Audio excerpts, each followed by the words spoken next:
Bienvenue dans cette vidéo qui aura pour but du coup de vous parler du document concernant la DCR.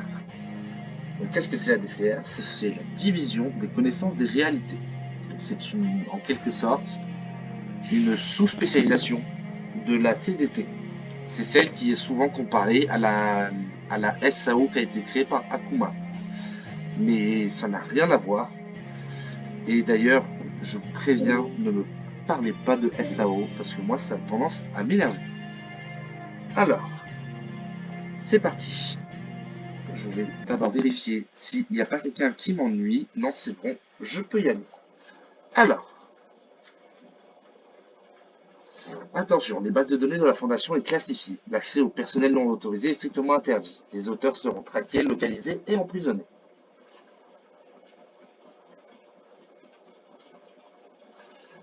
Alors, le département de la division des connaissances des réalités. Donc, département DCR. Voici le sommaire. Présentation de la DCR. Description de la division, théorie sur les zooms, l'intensité de réalité d'un objet, nature des zooms et fonctionnement du compteur de Kant et des ARS, les zooms, le compteur de Kant et zoom et l'ARS. ARS qui veut dire encre à réalité cranton. Classification des types d'entités en lien avec la manipulation de la réalité. Donc nous avons les types verts qui sont manipulateurs de réalité, ainsi que les types noirs qui eux sont classifiés. Nous avons aussi les séquences, les éliminations et le type rouge. Nouveau type du coup que je vous introduis aujourd'hui, ce sont les types rouges, de type régénérateur. Explication approfondie sur les zooms, mise en pratique de la DCR et exemples d'application et procédure de verrouillage. Parce que quand on fout la merde, la DCR a créé une procédure pour tout simplement annuler ce qu'elle a fait. On appelle ça donc la procédure de verrouillage, ou alors Euronymous. Euronymous, non, je sais pas qui l'a écrit comme ça, c'est Euronymous, c'est simple. Si jamais c'est la merde, Euronymous. Alors, on y va. Chers candidats à notre examen, nous vous conseillons vivement de prendre des notes. Tout ce qui est écrit ci-dessous fait l'objet de questions pendant l'examen. Présentation de la DCR. Description de la division. La DCR a comme objectif de mieux comprendre les anomalies, phénomènes, bâtiments capables de modifier, créer la réalité pour trouver le confinement viable et permanent. Par exemple, il y a plein de SCP sur le site 27 qui sont tout simplement d'autres dimensions. Je ne vais pas tous les citer parce que j'en aurai pour des heures, mais je vais donner comme simple exemple 1346 et je vais rester que sur celui-là. Alors, devise, analyser, comprendre et agir. Analyse. Il faut d'abord analyser le ou les plusieurs plieurs de réalité. Pour comprendre, il faut pour comprendre ce qui se passe et comment effectuer les protocoles nécessaires. Comprendre. Une fois l'analyse faite, nous savons de quel type de plieur de réalité s'agit-il, pour savoir s'il est vert, noir ou rouge. Et c'est de ses pouvoirs, comme les former, sa formation de niveau. Ensuite, agir. Dans un but de protection pour la sécurité de l'humanité, nous sommes parfois amenés à confiner, voire détruire l'entité en question. Quand je parle de ça, je parle en connaissance de cause. J'en ai déjà éliminé 3 des SCP. Ils sont du coup été reclassifiés dans neutralisés. Le matériel mis à disposition de la DCR utilise quotidiennement pour combattre des entités ou faire des recherches sont les suivantes. Matériel informatique, différents objets pour les rituels protocoles, compteur de Kant, compteur capable de mesurer l'intensité de la réalité d'une zone ou d'une personne, c'est-à-dire le nombre d'humes qu'elle ou lève ou sa radiation d'aspect si vous préférez. En gros, ce que la personne produit. Le protocole verrouillage Euronymous ainsi que l'initiative de réponse automatisée RIMD. Alors, la théorie sur les zooms.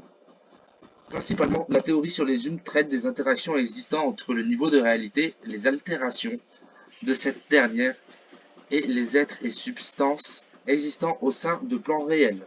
nous étant encore inaccessibles, notamment le libre arbitre, sujet encore très mystérieux pour la recherche actuelle. L'intensité de réalité d'un objet. Il existe quelques notions essentielles à savoir pour bien comprendre la théorie sur les humes, et les explications par la suite.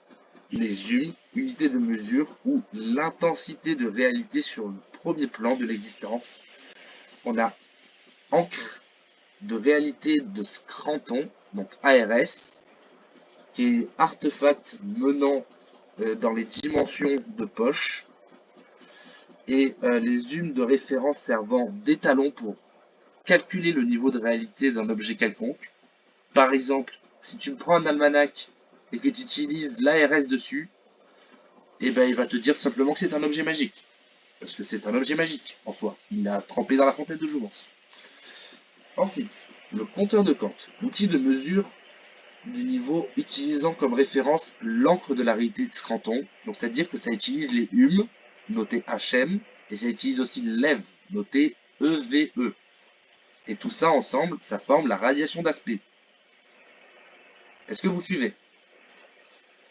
Ensuite, de là, des spéculations sur la nature des humes et sur le fonctionnement des compteurs de Kant et des ARS sont des sujets débat. Mais la plupart des scientifiques travaillent sur le sujet s'accordent à dire que pour le moment, ces spéculations semblent les plus aptes pour expliquer les différents phénomènes. Pour expliquer ce que signifie l'intensité de réalité que mesurent les humes, il faut partir d'un principe. Le taux d'hume peut être vu comme une quantité de réalité d'un objet.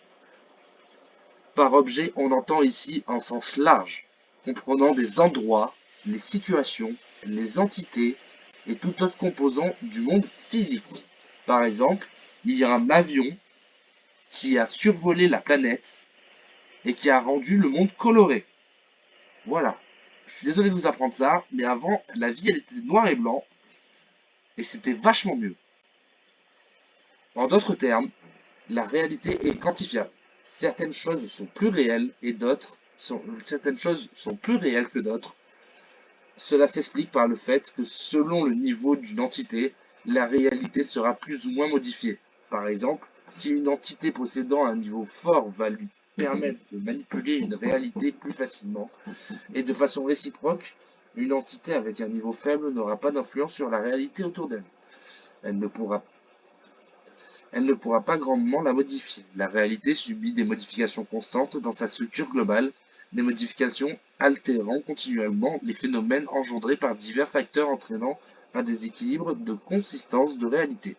Je vais maintenant me muter et laisser la musique parce que, bien sûr, on me fait chier.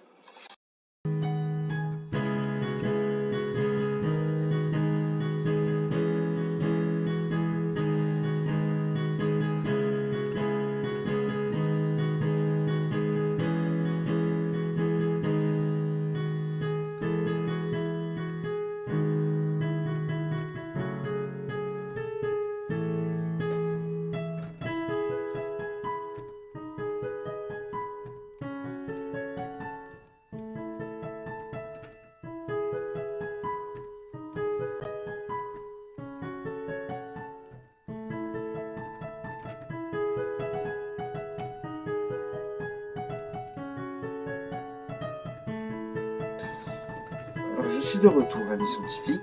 Malheureusement, dans la fondation, vous vous en doutez, on est constamment gêné par ce qui se passe autour de nous. Là encore, nous ne sommes pas sur un déconfinement, heureusement. Autrement dit, notre réalité est un bloc d'argile. Plus il est modifié, plus il devient malléable. Les humes peuvent donc être considérés de façon équivalente comme le degré de modification qu'a subi un certain objet. Donc, les objets peuvent prendre de l'intensité de réalité suite à leur altération par des entités qui modifient le réel. Subsistent maintenant deux questions sur les objets qui sont plus réels que les autres. Deux hypothèses possibles et les plus probables. Hypothèse 1. La première hypothèse est de considérer les phénomènes d'intensité de réalité supérieure tels que les plieurs de réalité comme vecteurs de modificateurs de réalité sur le plan global, si bien que leur réalité propre n'est pas altérée et que la réalité de l'univers autour d'eux n'est pas décalée vers un niveau inférieur, de façon à ce qu'ils nous paraissent plus réels. Mais ce décalage de réalité est relatif. La plupart des objets plus réels sont des sources de causalité. Ces dernières conservent l'état de réalité avant de modification qu'ils opèrent. Et SCP-239 qui garde le souvenir de la personne qu'elle a fait disparaître du plan de l'existence, tandis que tous les autres individus ont subi une modification de leurs souvenirs et de leur vie passée avec la dite personne.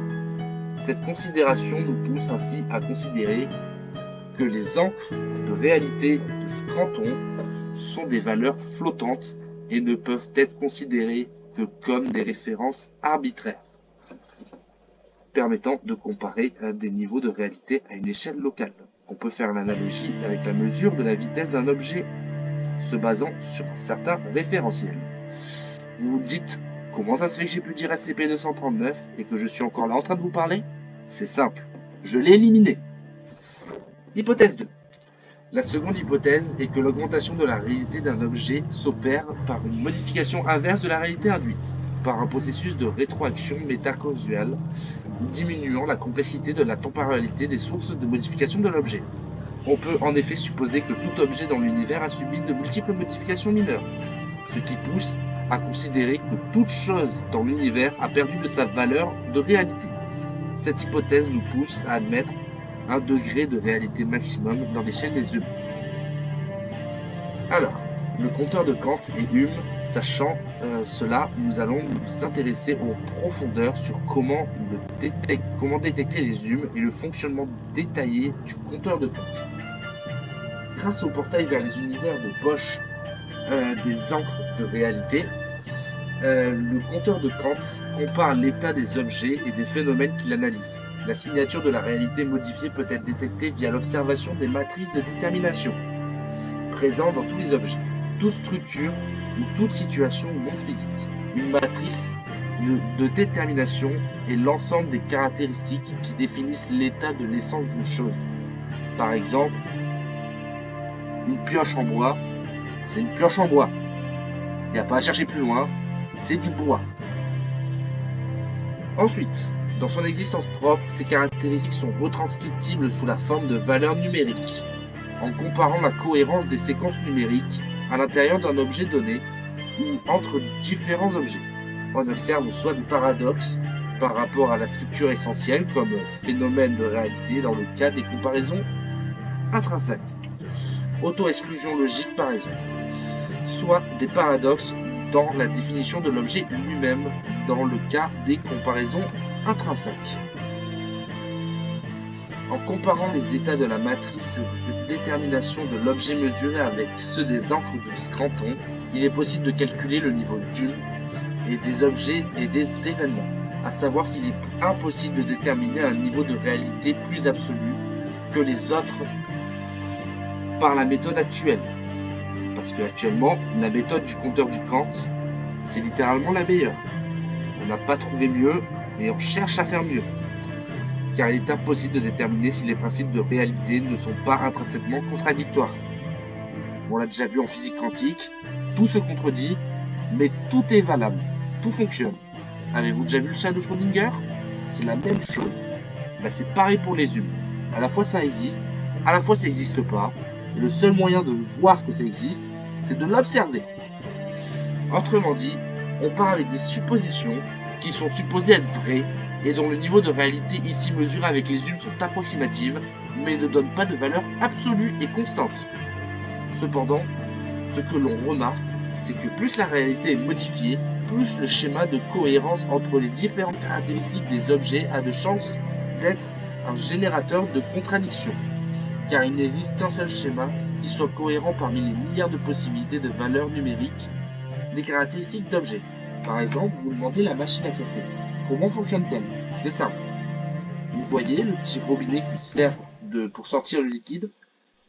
Et bien, grâce à tout simplement la création du membre 5, et ben, ce robinet-là ouvre directement une dimension remplie de ce qui est demandé. Par exemple, tu demandes du 100 de 106, et ben, littéralement, il t'ouvrira la dimension de 106 et il récupérera le 100 qui est dans la dimension de 106. Si jamais tu demandes de l'eau, il va pas se faire chier, il va faire un portail directement au fond de l'océan et il va te donner de l'eau. Si tu veux de l'eau pas salée, il va tout simplement te donner de l'eau pas salée. Faut pas être con non plus. Bref, de façon plus concise, plus l'objet est modifié, plus sa matrice de détermination de chance d'être contradictoire sur de nombreux points dans la comparaison des fréquences générales, et ainsi, plus l'objet a de chances à ne pas suivre les règles de la logique, ce qui entraîne des paradoxes conceptuels. Les paradoxes conceptuels basés sur des objets réels peuvent être des indicateurs de modification des objets. On va parler de 914 une bonne fois. C'est simple. 914, il récupère ce que tu lui donnes, il le met dans sa dimension, et en échange, il t'envoie ce qu'il veut. Donc il peut t'envoyer autre chose, il peut t'envoyer quelqu'un, il peut tout faire. C'est pour ça qu'il ne faut pas mettre quelqu'un dans 914, parce qu'on n'est jamais sûr de s'il peut revenir ou pas. Ainsi, les compteurs de Kant fonctionnent grâce à deux principes. Le calcul des séquences de matrices, de détermination ou des événements qu'elles étudient, et l'étalonnage des valeurs grâce au portail vers les dimensions des poches de ARS. Je vais y arriver. Alors, ARS. Et je pense que là, on est à quoi? On est à la moitié du document. Je pense que je vais le faire en deux parties, parce que la DCR, c'est un domaine bien grand, bien vaste, et je peux pas malheureusement l'expliquer en une seule vidéo. Donc, ce que je vais faire, c'est que je vais stopper là l'enregistrement, je vais vous laisser avec de la musique, je vais aller me nourrir, et je vous dis à tout à l'heure.